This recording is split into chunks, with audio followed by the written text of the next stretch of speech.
My wife thought silence meant weakness after disrespecting my effort. I used that silence to build income fast, sharpen discipline, gain leverage, and return successful enough to embarrass every assumption she confidently made about me. You really think stacking boxes in a warehouse makes you a provider? My wife said it while scrolling through her phone, not even looking up. I was holding the grocery bags I just brought in, still in my work boots, dirt on my jeans. She didn't flinch. That sentence hung in the air like smoke I couldn't wave away. Hey viewers, before we move on to the video, please make sure to subscribe to the channel and hit the like button if you want to see more stories like this. I'm 31, married 6 years, no kids yet. We'd been arguing about money for months, but this was different. This wasn't frustration, this was contempt. I set the bags down slowly, kept my face neutral. I'm doing what I can right now. She laughed, sharp and bitter. What you can. Brandon's wife just posted pictures from their trip to Greece. We can't even afford to fix the dishwasher. Brandon was her co-worker. I'd heard his name more in the past year than my own. Brandon's in sales, I said quietly. Different career path. Exactly. She snapped, finally looking at me. Different choices. Different effort. Her eyes were cold, like she'd already written me off. I didn't respond. I walked past her, went to the bedroom, changed out of my work clothes. When I came back out, she was on the couch with a glass of wine, reality show playing. She didn't ask if I wanted dinner. Didn't ask how my day was. I made myself a sandwich, ate standing at the counter. That night, lying in bed with her back turned to me, I stared at the ceiling for hours. Something inside me shifted. Not anger. Anger burns out. This was colder. This was calculation. The next morning, I woke up at 4:30 instead of 6. She didn't notice. She was still asleep. I went for a run, first time in 2 years. My lungs burned, legs screamed, but I kept going. When I got back, I showered, dressed, made coffee, and left for work early. At the warehouse, I asked my supervisor if there were any overtime shifts available. You serious? He asked. Most guys are trying to cut hours. I'm serious. He checked his clipboard. Night shifts pay time and a half. Weekends are double. Sign me up for both. He raised an eyebrow but didn't argue. That week, I worked 68 hours. My wife noticed the late nights. Where are you? She texted at 9 p.m. on Wednesday. Work. Again. I didn't reply. When I got home past midnight, she was already asleep. I ate leftovers cold, then spent an hour on my laptop researching side hustles. Drop shipping, freelance work, consulting. I read everything. Most of it was garbage, get-rich-quick schemes. But some of it had merit. I found a course on digital marketing, $97. I hesitated, then bought it. My wife checked our bank account religiously, but she never looked at the credit card I'd opened 2 years ago for emergencies. I used that. Every morning became the same routine. Wake at 4:30, run, study for an hour, work, come home late, study more. My wife stopped asking where I was. She assumed I was just working. She wasn't entirely wrong. 2 weeks in, she made a comment at dinner, one of the rare times we ate together. You're never home anymore. I looked up from my plate. I'm working. You're always working. What's the point if we still can't afford anything?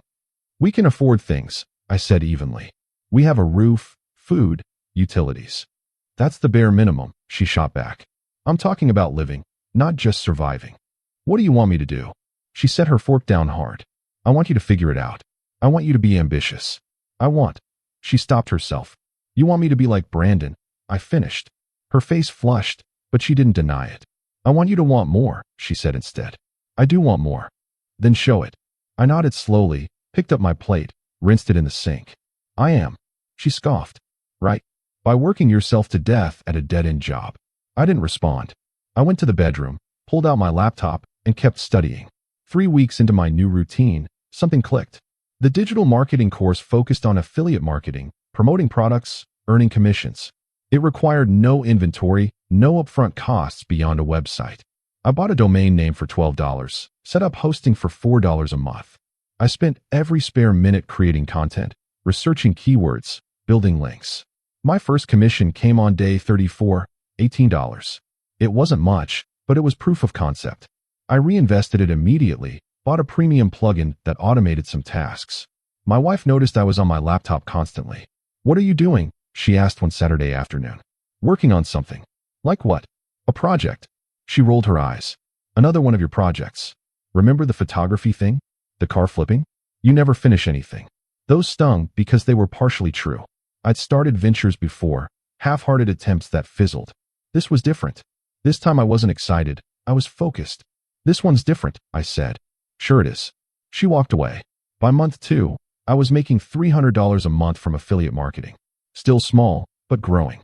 I took another course, this one on SEO, then another on paid advertising.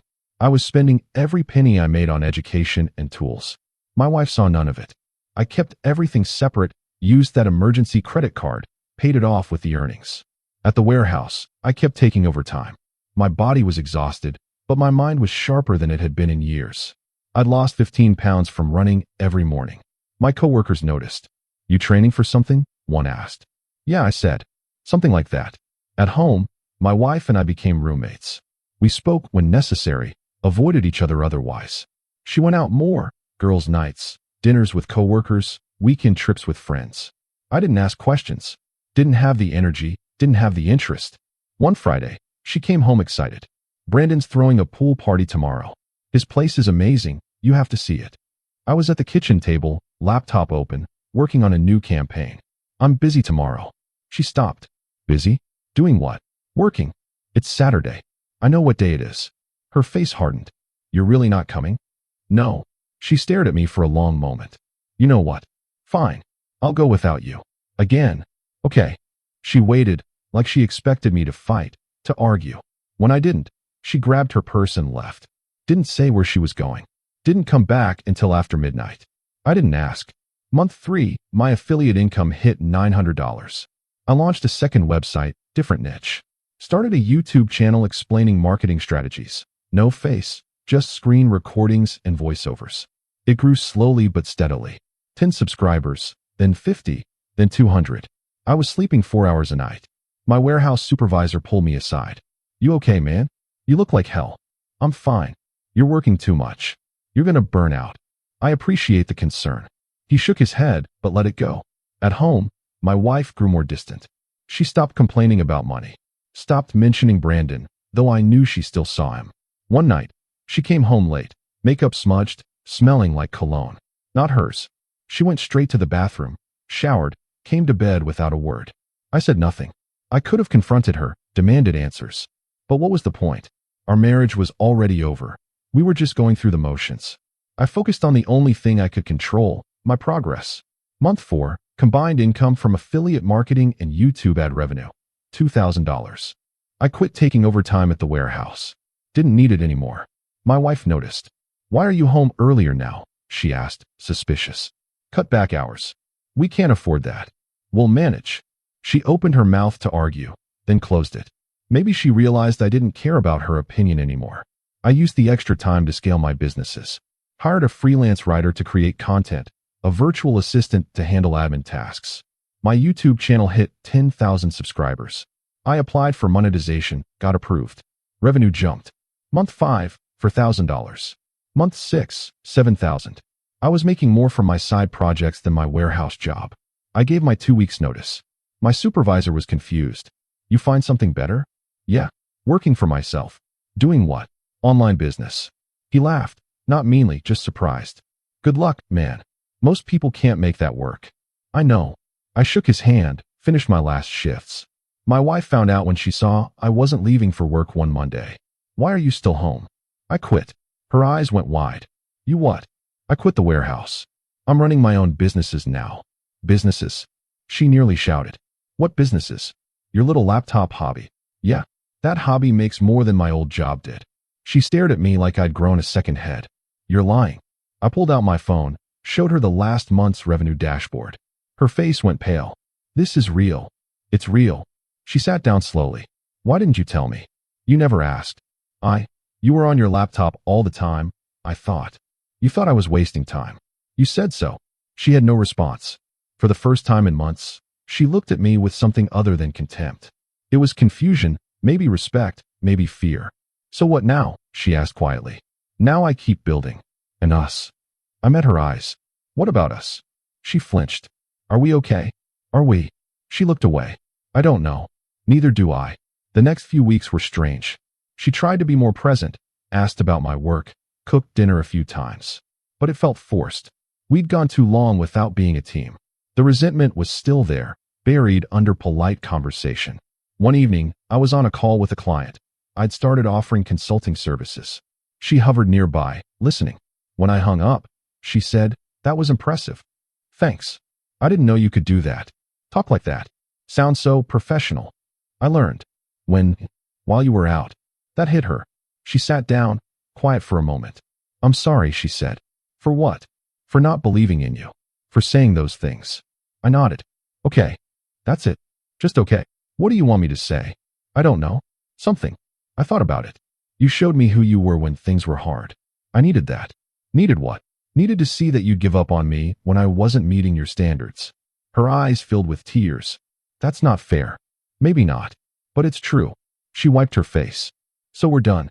"I don't know yet." "What does that mean?" "It means I'm focused on me right now. You can do whatever you need to do." She left the room. I went back to work. Month 8, my income hit $12,000. I moved out, rented a small apartment closer to the city, set up a proper office.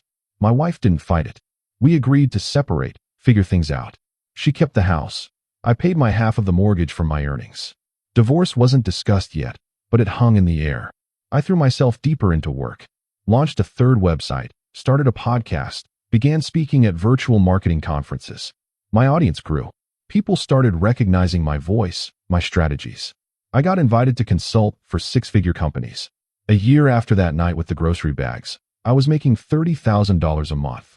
I bought a car, nothing flashy, but reliable and new.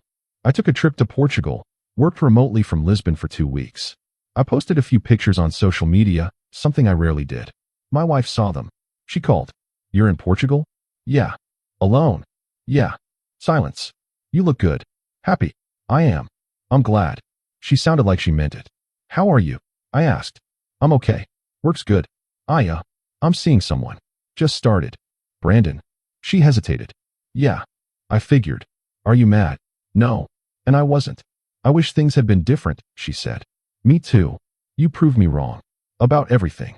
I proved myself right. That's what mattered. I know I hurt you." "You did." "I'm sorry." "I know." We talked for a few more minutes, then hung up. It was the most honest conversation we'd had in years. 3 months later, we filed for divorce. It was amicable. We split assets. No fight, no drama. She kept the house. I kept my businesses. We signed the papers in a lawyer's office, shook hands, and walked away. That night, I sat in my apartment, looking at the city lights through my window. I thought about that moment in the kitchen, holding grocery bags, hearing her words. I could have gotten angry. I could have argued, defended myself, demanded respect. Instead, I got quiet. Used that silence to build something she couldn't see, couldn't diminish, couldn't take away. She thought silence meant I'd accepted defeat. Really, it meant I'd stopped caring about her opinion. My phone buzzed, a notification from my YouTube channel. Another 1,000 subscribers. I smiled. Started drafting an email to a potential client. I had work to do,